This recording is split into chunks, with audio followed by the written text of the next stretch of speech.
E aí pessoal, tudo bem? Vamos para mais uma semana do nosso Saca Dúvidas. Esse programa que vai semanalmente aqui no canal do Instagram. Também vai para outras plataformas. Se você quer assistir no YouTube, a gente tem esse vai para lá e também outros vídeos mais, tá bem? Essa semana a gente deixou completamente livre a pergunta. Então você perguntava lá o que você tinha dúvida e a gente fica aqui para responder na quarta-feira, mais ou menos ali às 12h30, sem muita agonia com a hora, tá bem? Mas sempre vai à quarta-feira ali, na quarta-feira, mais ou menos na hora do almoço, beleza? Bom, vou começar me apresentando. Para quem não me conhece, sou Henrique Salsano, sou professor de gastronomia há 10 anos, já fui professor universitário, hoje eu tenho um estúdio em Brasília, um estúdio de gastronomia em Brasília, e aí faço esses vídeos aqui para estabelecer uma conexão com vocês, resolver umas dúvidas que a gente tem a respeito da gastronomia, e me proponho a fazer isso aqui semanalmente, com alguns vídeos explicativos e também com esse bate-papo aqui que a gente tem, beleza? Então vamos começar. Muitas perguntas legais, tentei estabelecer, como eu falei para vocês, uma conexão para a gente desenvolver essa aula, né? E aí eu tenho aqui minhas colinhas aqui. A primeira pergunta que chega para a gente é a respeito de leguminosas, a respeito do molho e do remolho. Isso é muito legal. Primeiro, para a gente saber o que são leguminosas, né? São aqueles grãos que nascem em vagem. Então tem vários, né? Todo dia tem na sua mesa aí o feijão, que é uma leguminosa que nasce numa vagem, tá? Existem vários tipos de feijões, várias, tanto colorações como tamanhos, isso difere muito, tá legal? Bom, vamos começar aqui. Então, leguminosas são grãos que nascem em vagem, certo? Como que você vai achar essa leguminosa? Sempre seca, né? Ou desidratada, tá bem? Para isso, geralmente se faz eu já fiz aqui uma receita de lentilha e estou para fazer uma receita de baião de dois, do baião de dois que leva feijão, tá? O que geralmente eu faço? Eu coloco essa leguminosa, tanto a lentilha quanto o feijão, para molho, na verdade, coloco ela de molho, tá? Esse remolho é a substituição dessa água. Por quê? Essa semente, ela tem esse grão, ele tem uma proteção natural que ele solta na água, tá legal? Você pode cozinhar sem fazer esse molho, não tem problema nenhum, cozinhar, fazer na cocção direto. Mas aí você tem que estar ciente que essa proteção vai sair ali, vai ficar fermentando no seu estômago ali e de repente não é muito legal isso. Então o que acontece? Coloco de molho, isso depende do grão e depende obviamente do tamanho, né? Se você está se referindo à maciez que ele ganhe depois. Então isso depende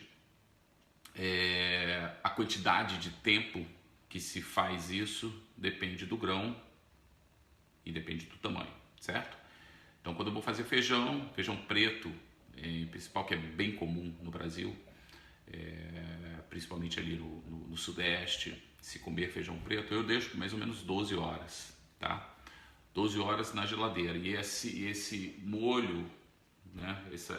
Deixar de molho, a gente precisa ficar substituindo essa água, tá legal? Porque é onde esse grão vai soltar essa substância na água. Então você vai trocando isso aí, tá legal? Então é importante você, além de trocar, não utilizar essa água do remolho, porque é justamente onde vai estar essa substância, tá legal? Isso é legal por quê? Para você se livrar dessa substância e também para você ir amolecendo o grão, tá bem? Não deixar mais de 12 horas, né? Geralmente esse molho, ele varia ali de 8 até umas 12 horas, mais ou menos, tá? A lentilha, por exemplo, você pode deixar menos com 8 horas é o suficiente. E ele é fundamental para isso, né? Você tem tipos de grãos aí diferentes. Tem grão de bico também, que você pode deixar mais ou menos por esse tempo, de 8 horas mais ou menos, tá?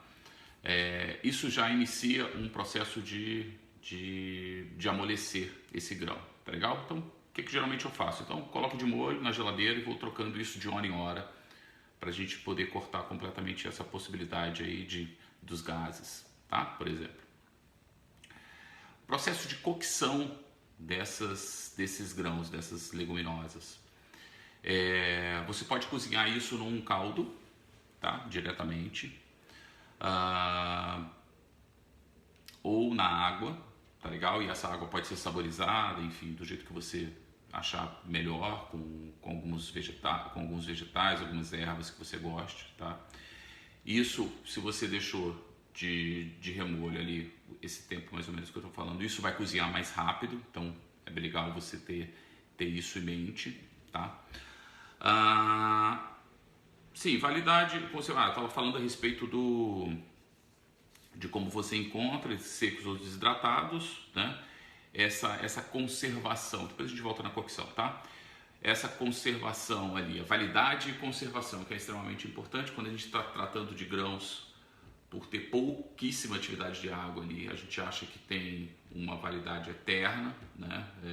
Na verdade não, isso tanto nutricionalmente quanto na questão da percepção, isso não é muito legal, deve você deixar isso ad eterno. Geralmente ele seco ali, como foi o feijão, por exemplo, ele tem validade mais ou menos de 1 ano, tá? Se você coccionar na geladeira, vai mais ou menos uns 4 dias, tá legal? Isso levando-se em consideração que você também pode congelar. Não indico, mas é legal, né? Que a gente trata disso em outros vídeos, esse congelamento, tá bem?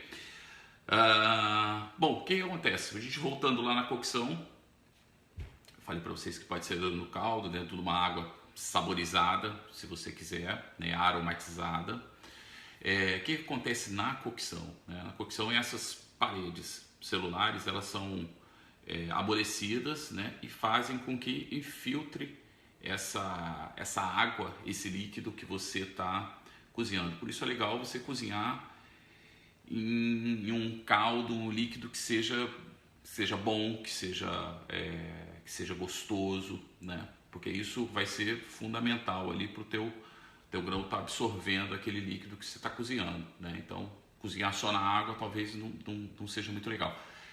Essa cocção só na água, ele pode acelerar também esse processo que você tem lá da hidratação, por exemplo, né? Então, você cozinha, deixa fervendo por 2 minutos, depois leva para a geladeira. Isso ativa. No caso da lentilha, você pode cozinhar direto, se você quiser. Passa por esse processo de cocção, ferve 2 minutos e aí depois você já pode sacar essa água e já pode cozinhar direto a lentilha. Não precisa deixar às 8 horas. É um processo para, de repente, acelerar aí a cocção, se você deseja, certo? Então, quando você cozinha, eu consigo, a água, esse líquido consegue amolecer essa parede celular e aquele grão que está enfarinhado ali dentro, ele consegue absorver esse líquido e essa substância ela fica mais pastosa, fica mais agradável ao seu palato, certo? É isso que acontece na maioria dos grãos, tá legal? A respeito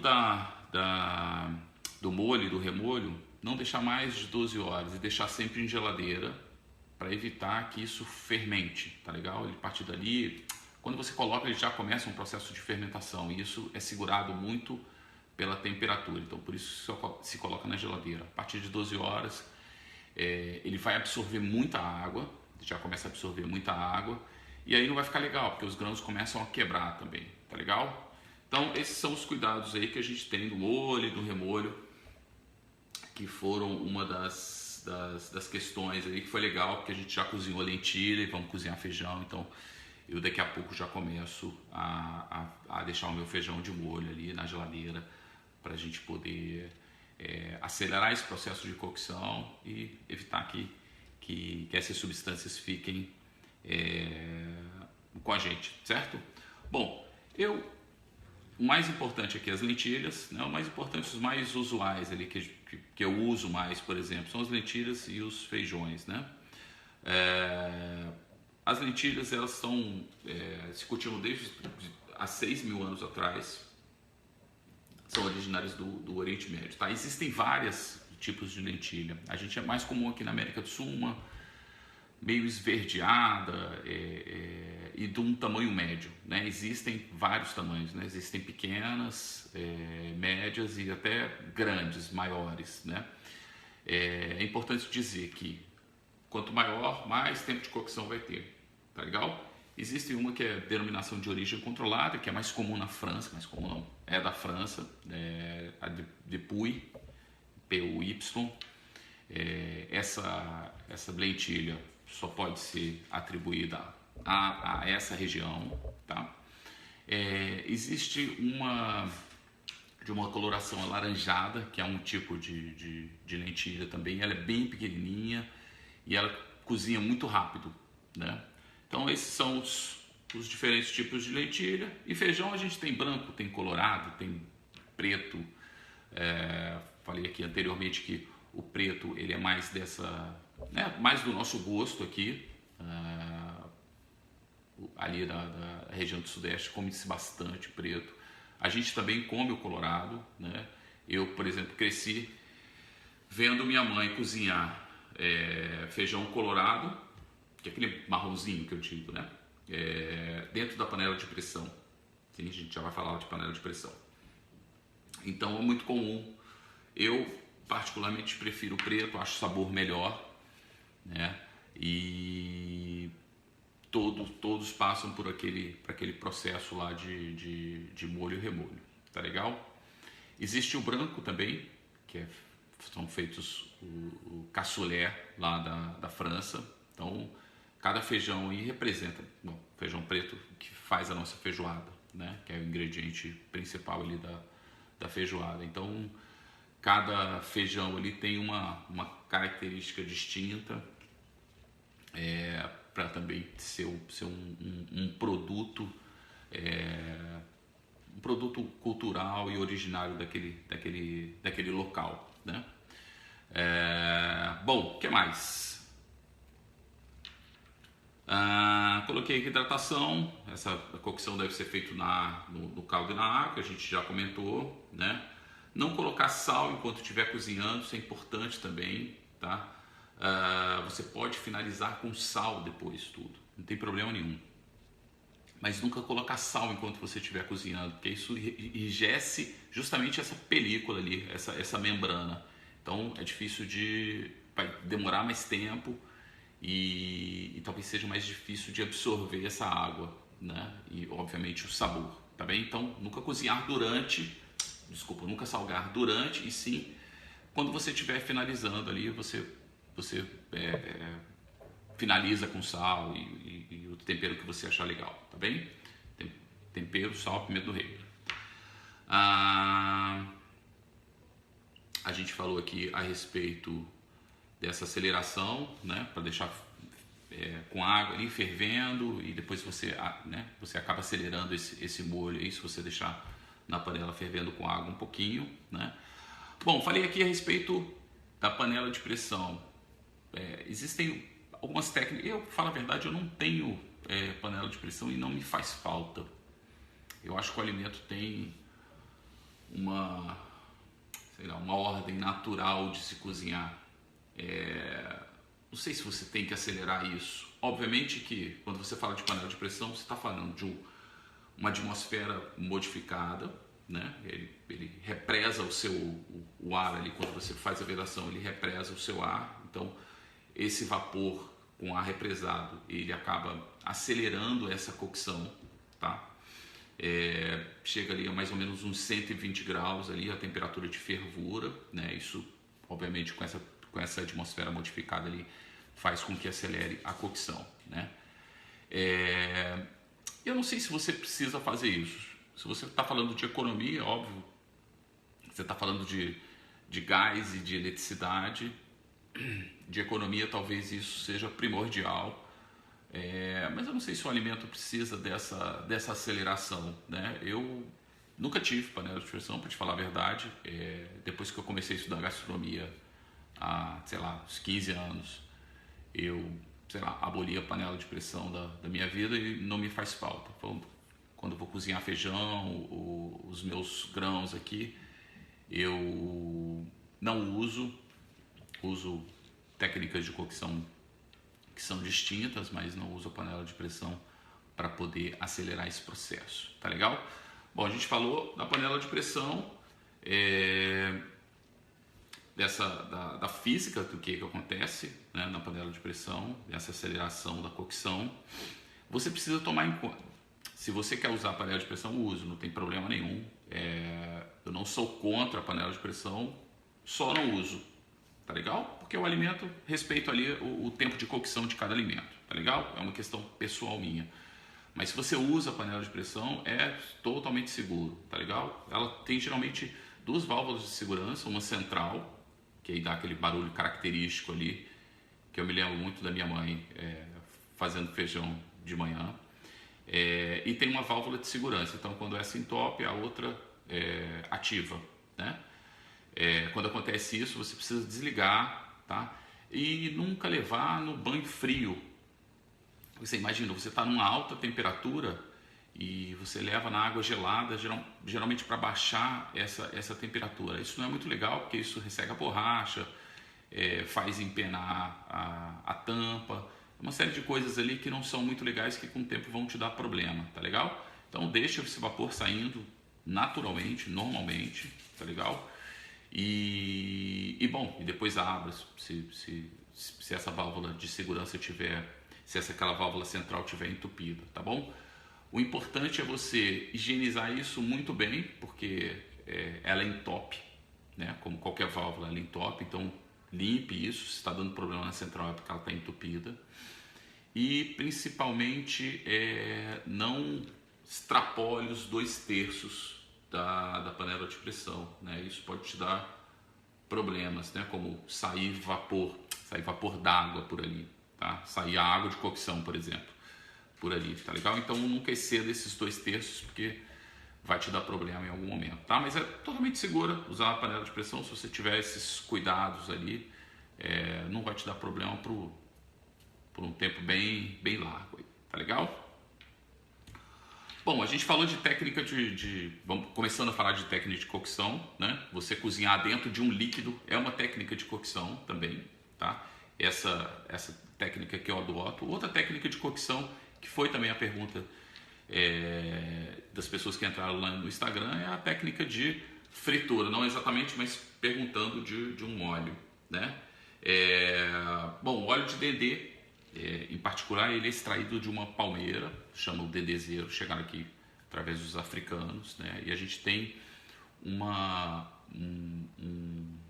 um preparo que é muito característico, né? Eu estou tomando isso como exemplo, que é o acarajé, na verdade, né? Que leva o azeite de dendê e, obviamente, tem uma técnica de cocção que é fritura, né? É mais um óleo. Eu, para te falar a verdade, uso para finalização, para moqueca e outras coisas assim, uso para finalização, para dar cor no meu molho, para dar sabor também, que é bem legal, tá? Mas ele também é usado num processo de fritura, tá legal? Técnica de cocção através de fritura, né? Esse e outros óleos, você precisa tomar cuidado a respeito da temperatura de fritura, tá bem? Então o alimento ele não pode entrar numa temperatura fria ainda, ele tem que estar de 160 a 180 graus. É recomendável que a temperatura do seu óleo esteja mais ou menos nessa temperatura, tá legal? Para que ele não fique encharcado, para que ele não absorva muito óleo, seja lá qual for que você estiver usando. E para que você coagule essa parte externa do teu alimento, tá legal? Você não pode salgar esse alimento enquanto você estiver fritando, né? O processo de fritura é uma técnica que os portugueses difundiram pelo mundo, né? Os portugueses andaram para todos os cantos, né?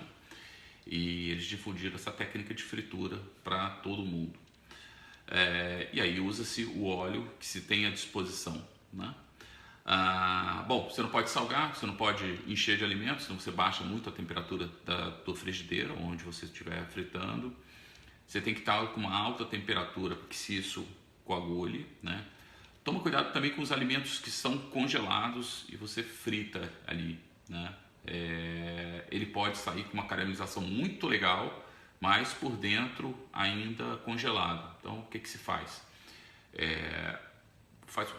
No restaurante, geralmente, a gente faz uma coisa que a gente chama de branqueamento, né? Que a gente abaixa um pouco a temperatura dessa fritura a 155 graus, tá? E depois, para dar caramelização, a gente aumenta a temperatura para 180 graus. Então, que aí você tem certeza que está cozido, aí você pode até reservar, quando você estiver fazendo um evento na tua casa, por exemplo, alguma coisa que você precisa ter várias coisas saírem juntas, por exemplo, baixa um pouco a temperatura da tua frigideira, chega uns 155 graus, frita isso, tá? Ele não vai dar uma caramelização externa, mas quando saca, reserva. Quando tiver, sei lá, teus amigos chegarem, teus convidados chegarem, aumenta a temperatura dessa frigideira e aí ele vai sair com uma caramelização. E aí você não precisa ter essa preocupação se está congelado no meio nem nada. Tá legal? Bom, anotei aqui algumas coisas também a respeito disso, né? Não fazer isso em peças muito grandes, são sempre peças menores, né? Pela dificuldade que você tem de fritar uma peça maior. Usar uma proporção de 3:1, né? 3 partes de óleo para uma de produto. Tá legal? Essa é uma relação boa que você tem para fritar. Não tapar, fazer, né? E isso que a gente estava conversando a respeito de você não cozinhar primeiro, que eu digo fritar primeiro a uma temperatura mais baixa, depois aumentar. É legal que você proporciona que teus amigos, teus convidados ali estejam conferindo algo que seja crocante, né? Que é as características da fritura, né? Se você faz isso muito antes, guarda e depois serve, ele vai estar amolecido, não vai estar com umas características muito legais, tá legal? Outra também, fritou, não abafe, porque esse vapor que sai, né, faz com que amoleça e essas características vão ser perdidas também, tá legal? O que mais que temos? Bom, agora saindo um pouco dessa, mas ainda com a gente falou de técnica de cocção, de cozinhar dentro de um líquido, de fritura, e agora a gente vai para os pontos de cocção da carne, né, que foram comentados também aqui. Pontos de cocção da carne, a gente já falou alguma coisa a respeito disso, né? No vídeo para trás aqui a gente tem alguns pontos de cocção da carne, mas foi perguntado por que não se pergunta o ponto do frango, por exemplo, né? Aliás, se perguntarem isso para você, fuja desse lugar. O frango não tem ponto de cocção. Aliás, ele tem um ponto só de cocção, que é o cozido. Tá legal? A gente não está falando de ressecado, né? Não é isso. Geralmente o frango tem, isso varia de peça para peça, mas geralmente 66 graus temperatura coração. Eu falo temperatura coração. Temperatura no centro dessa peça. Tá legal? Ele tem que estar totalmente cozido. Óbvio, macio e líquido, né? Saboroso, macio. Mas ele tem que estar totalmente cozido, ele não pode estar rosado, tá legal? Como é que você faz para, com peças que tem osso, né? Como você sabe ali que está totalmente cozido, você enfia uma faquinha ali próximo ao osso. Se isso sair com sangue, ele ainda precisa de um pouco de cocção. Se ele sair só líquido, ele já está bom para ser servido, tá legal? Isso tem tempo aí, você vai variar de uma peça para outra. Por exemplo, se você está cozinhando um peito, vai ser diferente da coxa e da sobrecoxa, enfim. Isso depende muito do que você estiver cozinhando, tá legal? Então, ponto de frango não existe e, sei lá, desconfie muito de um lugar que pergunta ponto do frango. Sei lá, não é muito legal isso. O ponto da carne a gente viu que tem vários, né? Tem um ponto ideal. Tem gente que come carne de diferentes pontos, né? Tem o ponto bem cozido, né? Que aí você chega ali a 68, 70 graus de temperatura coração, né? E tem aquele ponto sangrando, que para mim é o ponto ideal ali, que você tem ali entre 52 e 55 graus de temperatura coração, né? Que a carne vai estar suculenta, vai estar macia, vai estar com um ponto avermelhado, rosado ali no centro dela, tá legal? Obviamente, o ponto melhor é o ponto que você gosta, né? Não do que eu gosto, tá? Se você serve muito bem cozido, você tem que saber que as características ali você mudou completamente. A carne vai estar cinza, né? Completamente cinza. Se você abrir ela no meio ali, vai estar cinza. E ela vai estar sem suculência, né? Você vai ter retirado toda a água dessa peça de carne que você está cozinhando. Me perguntaram também a respeito disso, qual seria a melhor carne ou a melhor peça para você ver, né? Para você observar esses pontos de cocção, né? Na escola a gente faz muito com filé mignon, que eu acho que é a carne que sai, que a gente falou, a la minute, né? Que é aquela parte de cima do bovino. Então são carnes que não precisam de um tempo, né, muito largo de cocção. Então o filé mignon você pode cortar em medalhões, né, e de mais ou menos uns 2 dedos de espessura, e você consegue observar isso bem, né? Ali são mais ou menos 3 minutos de cada lado, né? 2 minutos e meio, de 3 minutos de cada lado, e você pode finalizar isso na frigideira mesmo, tá legal? O lugar onde você vai finalizar é muito pessoal. Você pode finalizar isso direto na frigideira ou pode finalizar no teu forno, não tem problema nenhum. Lugar de finalização, eu digo de chegar nessa temperatura ideal, né, nesse ponto ideal, pessoal. Ele pode ir para dentro de um líquido, isso não tem problema nenhum, tá bem? O importante é frigideira quente, gordura, selar.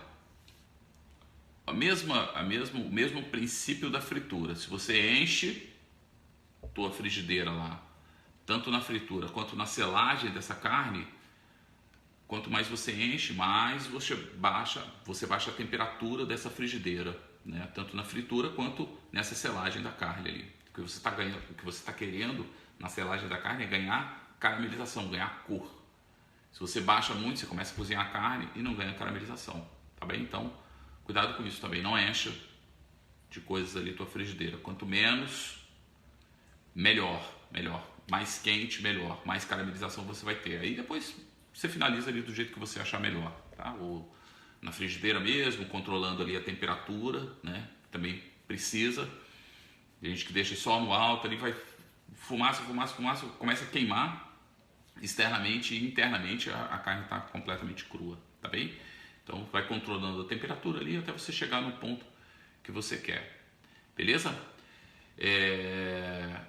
O frango usa o mesmo princípio, sela a carne e depois finaliza onde você achar melhor, tá? Ou na própria frigideira, controlando a temperatura, ou dentro de um molho, ou no forno, enfim, onde você achar melhor. Mas o importante é frisar isso. Hoje tem forno ali que você mede você coloca uma agulha ali de temperatura e consegue